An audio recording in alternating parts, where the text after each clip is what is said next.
একটা বিয়ে নিয়ে কিন্তু অনেক প্ল্যান থাকে, আর সেই প্ল্যানের মধ্যে যে এখন কেকটাও যুক্ত হচ্ছে এটা ভেবে সত্যিই ভালো লাগে। আগে কেক সেল হতো, সেটা শুধুমাত্র বার্থডে পারপাসে। এখন কিন্তু প্রায় প্রত্যেকটা অকেশানেই মানুষ কেক নিয়ে সেলিব্রেট করে। হ্যাঁ, জানি এটা অনেকের কাছে দৃষ্টিকটু, কিন্তু আমার মতন যারা হোম মেকার আছে বা যারা কেক সেলার আছে তাদের কাছে কিন্তু এটা একটা ইনকামের বিরাট বড় জায়গা। যাই হোক, আমি আমার ভালো লাগাটা শুধুমাত্র এখানে শেয়ার করলাম। এই কেকটা একটা বোন তার বিয়ের জন্য আমার কাছে অর্ডারটি করেছিল।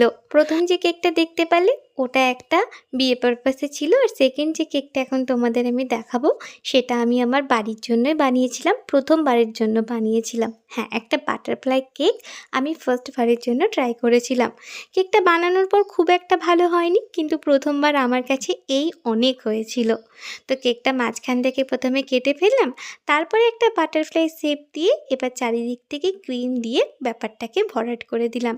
এগুলো লং ভিডিও কিন্তু অলরেডি আপলোড করা আছে। যারা যারা ভাবছো লং ভিডিও থেকে তোমরা দেখে নেবে তারা কিন্তু দেখে আসতে পারো, আমার প্রোফাইলেই রয়েছে। যাই হোক, গল্প করতে করতে দেখো বাটারফ্লাই কেকটা অনেকটা হয়ে গেল।